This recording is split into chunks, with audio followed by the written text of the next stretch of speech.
नमस्कार दर्शको, मी आपला गणेश डवरी. आपण पाहताय GD ऑलराऊंडर युट्यूब चॅनेल. अतिशय महत्वाची अशी अपडेट मी घेऊन आले आहे, जी महाराष्ट्र शासनाकडून नुकतीच अपडेट केलेला आहे. महिलांसाठी अतिशय धक्कादायक अशी मानली जाणारी बातमी. आणि काय आहे बातमीचं स्वरूप मी तुम्हाला सविस्तर सांगणार आहे. महिलांसाठी अतिशय धक्कादायक ही बातमी असणार आहे. तरी महिला भगिनींनी हा व्हिडिओ काळजीपूर्वक बघा. आणि फक्त 3 ते 4 दिवस उरलेले आहेत ई केवायसी करण्यासाठी, अन्यथा आपले 1,500 रुपये बंद होण्याची दाट शक्यता आहे दर्शको. आणि ज्या महिला अपात्र झालेल्या आहेत, त्यांची कारणे सुद्धा त्यांनी त्वरित ह्या 3 ते 4 दिवसात शोधून ई केवायसी पूर्ण करून आपले 1,500 रुपये हक्काचे पैसे आपण घेतले पाहिजेत. तर दर्शको, नक्कीच शेवटपर्यंत हा व्हिडिओ पहा आणि मी ज्या ज्या काय काय गोष्टी सांगतोय त्या लक्षपूर्वक ऐकून त्या फॉलो करा. चला तर दर्शको, व्हिडिओला सुरू करूया आणि ही काय धक्कादायक बातमी आहे महिलांसाठी ती पाहून घेऊया. सर्वप्रथम नमस्कार मित्रांनो, आज आपण अशा एका महत्वाच्या विषयावर बोलणार आहोत. लाडकी बहीण योजना, जी लाखो महिलांसाठी आर्थिक आधार बनलेली आहे. आणि दुसरी गोष्ट, त्या योजनेबाबत एक मोठी अपडेट समोर आलेली आहे. ते आता अपडेट काय आहे ते बघा. आणि ही अपडेट म्हणजे अनेक महिलांसाठी ती धक्कादायक सुद्धा ठरू शकते दर्शक. बघा, जी काय अपडेट आहे ही महिलांसाठी धक्कादायक सुद्धा ठरू शकते. सरकारने आता या योजनेमध्ये मोठ्या प्रमाणात तपासणी सुरू केली आहे. या मागचा उद्देश असा आहे की ज्या महिला खरोखर या योजनेची गरज आहे त्यांनाच लाभ मिळाला पाहिजे, असं ह्या नुकत्याच GR मध्ये सांगितलेलं आहे दर्शको.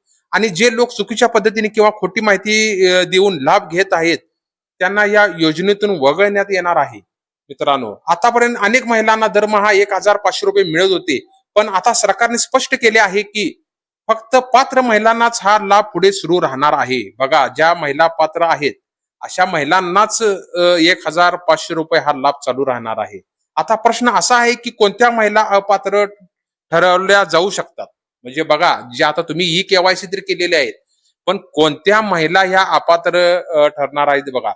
तर सर्वप्रथम ज्या महिलांनी अर्ज करताना चुकीची किंवा अपूर्ण माहिती दिली आहे त्यांची नावे या तपासणीमध्ये बाद होऊ शकतात. बघा, ज्या महिलांनी अर्ज करताना चुकीची किंवा अपूर्ण माहिती दिलेली आहे अशा महिला अपात्र होऊ शकतात.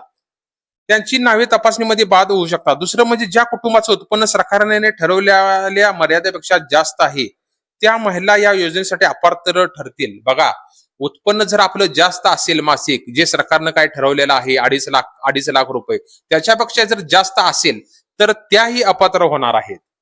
जर कुटुंबातील एखादी सदस्य सरकारी नोकरी करत असेल किंवा पेन्शन घेत असेल तर त्या कुटुंबातील महिलेला त्या योजनेचा लाभ मिळणार नाही. बघा, आपल्या घरात एखादा सरकारी कर्मचारी काम करत असेल किंवा एखादी पेन्शन घेत असेल शासकीय, तर अशा महिलांना सुद्धा याचा लाभ भेटणार नाही. बघा, किती अतिशय कडक निर्बंध त्यांनी लादलेले आहेत.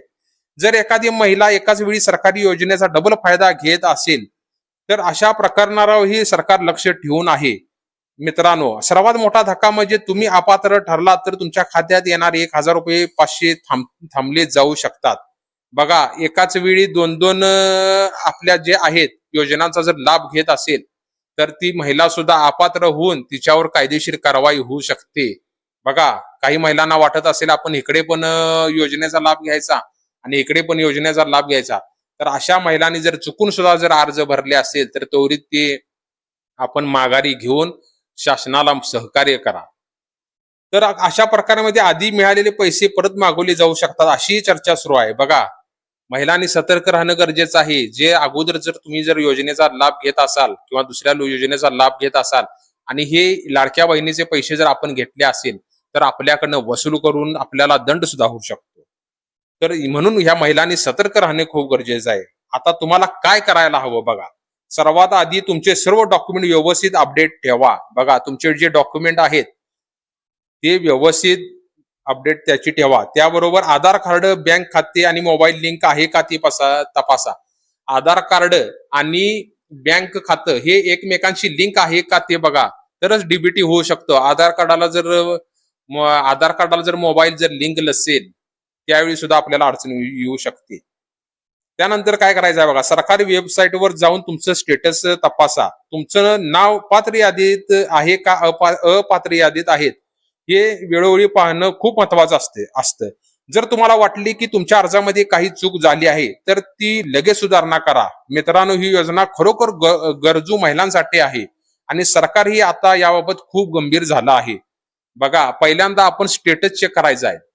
ज्या महिलांनी ऑलरेडी आपली केवायसी केलेली आहे त्यांना सुद्धा ही महत्वाची बातमी आहे. फक्त 3 दिवस राहिलेले आहेत, फक्त 3 दिवस. तर तुम्ही 1,500 रुपये आपल्याला जर हवे असतील तर तुम्ही आपले स्टेटस वेळचोळी ह्या 2 ते 3 दिवसात अतिशय महत्वाचे आहे. तुम्ही स्टेटस पहा.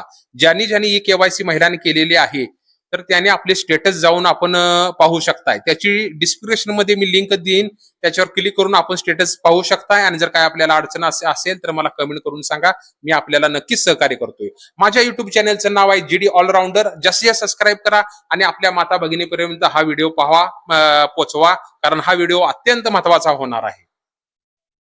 त्यानंतर तुम्हाला महत्वाचं म्हणजे काय, तुम्ही जर नियम व्यवस्थित जर पाळले तर शासनाकडून सुद्धा आपल्याला सहकार्य होणार आहे. जी माहिती आहे आपल्याला ती व्यवस्थित भरणं गरजेचं आहे. ती माहिती म्हणजे, आणि एक एक आपल्या ग्रामीण भागातील महिलांना जर ऑनलाईन अर्ज भरता जर येत नसेल, बघा मी काय काळजीपूर्वक मी काय बोलतोय ते ऐका. ज्या महिलांना ऑनलाईन जर फॉर्म भरता येत नसेल तर आपल्या जवळच्या ग्रामसेवक कडून किंवा अंगणवाडी सेविकाकडून, या 2 व्यक्तीकडून तुम्ही सुद्धा फॉर्म भरून घेऊ शकताय.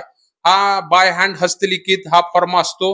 5 ते 10 मिनिटात याची प्रोसेस होते आणि आपलं काम होऊन जाऊ शकतं. त्याच्यामुळे ग्रामसेवक आणि आपल्या अंगणवाडीच्या सेविका यांच्याकडून सुद्धा आपण फॉर्म भरून घेऊ शकताय.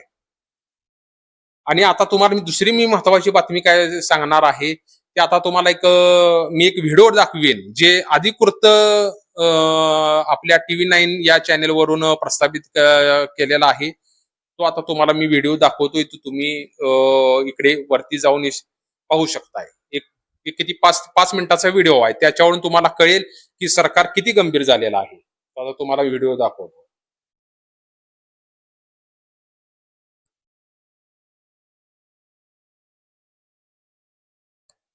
नमस्कार, मी श्वेता.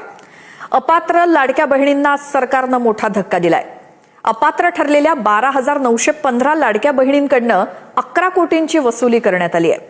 महिला आणि बालकल्याण विभागानंच तशी माहिती दिली आहे. ऐन विधानसभा निवडणुकीमध्ये महायुती सरकारनं लाडकी बहीण योजना सुरू केली. लाडकी बहीण योजनेच्या माध्यमातून राज्यातल्या महिलांना राज्य सरकारकडनं दर महिन्याला 1,500 रुपये दिले जातात. या योजनेचा मोठा फायदा सरकारला झाला. महायुती सरकारला महिलांनी जोरदार मतदान केलं, पुन्हा सत्तेत आणलं आणि मध्यंतरी आता चर्चा होती की लाडकी बहीण योजना बंद होणार. मात्र त्यानंतर सरकारकडनं स्पष्ट करण्यात आलं की लाडकी बहीण योजना बंद होणार नाही. तर लाडकी बहीण योजनेसाठी अर्ज करण्यासाठी काही नियम आणि अटी सरकारनं लागू केल्या. मात्र अपात्र असलेल्या महिलांनी देखील या योजनेसाठी अर्ज केले. सरकारनं KYC करण्याचे मग आदेश काढले आणि आता लाडकी बहीण योजनेबद्दल एक धक्कादायक माहिती समोर आली आहे. ती म्हणजे सरकारकडनं लाडक्या बहिणींना मोठा धक्का देण्यात आलाय. अपात्र असलेल्या लाडक्या बहिणींकडनं 11 कोटींची वसुली नुकतीच करण्यात आली आहे. त्यामुळे या योजनेच्या निकषामध्ये न बसणाऱ्या महिलांकडनं ही वसुली करण्याचं काम सरकारकडनं सुरू करण्यात आलंय. राज्यातल्या 12,915 लाभार्थी महिला अपात्र आढळल्या आहेत आणि त्यापैकी 6,457 महिलांकडनं आतापर्यंत 11 कोटी रुपयांची वसुली सरकारनं केली आहे. त्यामुळे एकच खळबळ माजली आहे. तर दर्शको, हा आपण व्हिडिओ पाहिला. आपल्याला बघा किती शासनाने निर्बंध कडक केलेले आहेत. फक्त 3 दिवस उरलेले आहेत दर्शको. आपल्याला तातडीने आपल्याला उपाययोजना जर नाही केली तर 1,500 रुपये कायमचे बंद होऊ शकतात. तातडीने आपले जे स्टेटस आहे ते जाऊन तुम्ही ऑनलाईन वेबसाईटवर जाऊन चेक करा. आणि जर आपल्याला जर ऑनलाईन प्रोसेस माहित नसेल तर तात्काळ आपण अंगणवाडी सेविका किंवा ग्रामसेवक यांची भेट घेऊन आपल्या स्टेटसचे अपडेट घेऊ शकताय. तर आता तुम्हाला मी महत्वाचं सांगतो, सर्वात मोठा धक्का आणि तुम्हाला काय करायचं आहे. जर KYC किंवा तुम्ही अपात्र झालात तर तुम्हाला काय होऊ शकतं. अपात्र जर ठरला तर तुमचे खाते थेट बंद होऊ शकते आणि पुढील हप्ता मिळणार नाही. काही ठिकाणी तर आधी गेलेले पैसे परत मागवण्याची शक्यता आहे. आता तुम्ही काय करायला हवं, तुमचे डॉक्युमेंट्स अपडेट ठेवा. बँक खाते आणि आधार लिंक तपासा. सरकारी वेबसाईट किंवा CSC केंद्रावर जाऊन स्टेटस तपासा. चुकीची माहिती असेल तर लगेच सुधारणा करा. लक्षात ठेवा, योग्य माहिती दिली तरच लाभ सुरू राहणार आहे. आता तुम्ही स्टेटस कसे तपासायचे आहे बघा. तुम्ही तुमचा स्टेटस कसा तपासणार, अधिकृत शासनाच्या वेबसाईटला भेट द्या. आधार नंबर, मोबाईल नंबर टाका. चेक स्टेटस वर क्लिक करा. तुमचं नाव पात्र किंवा अपात्र यादीत दिसेल. तर दर्शको, हा व्हिडिओ जर तुम्हाला आवडला असेल तर हा व्हिडिओ प्रत्येक बहिणीपर्यंत पोहोचवणं खूप गरजेचं आहे, कारण ही माहिती खूप महत्वाची आहे. व्हिडिओला लाईक करा, चॅनलला सबस्क्राईब करा आणि तुमचा प्रश्न कमेंटमध्ये मला नक्कीच विचारा. येणाऱ्या काळात मी अशाच नवनवीन अपडेट आपल्याला मी देणार आहे. त्यामुळे हा व्हिडिओ जास्तीत जास्त बहिणीपर्यंत पोहोचवा आणि या माहितीची अधिकृत माहिती मी तुम्हाला आता वेळच्या वेळी या 2 ते 3 दिवसात सातत्याने देणार आहे. कारण फक्त 3 ते 4 दिवस उरलेले आहेत. त्याच्यामुळे मला माहिती देणं, जे शासनाचे अपडेट जे जसे जसे येतील तसे तसे मी लगेच तुम्हाला देत जाईन. तर माझ्या युट्यूब चॅनलचं नाव आहे जीडी ऑलराऊंडर. जसे सबस्क्राईब करा, लाईक करा, कमेंट करा, शेअर करायला विसरू नका. चला तर दर्शको, नवीन एका व्हिडिओसाठी परत एकदा भेटू. तुर्तास धन्यवाद. नमस्कार. जय महाराष्ट्र.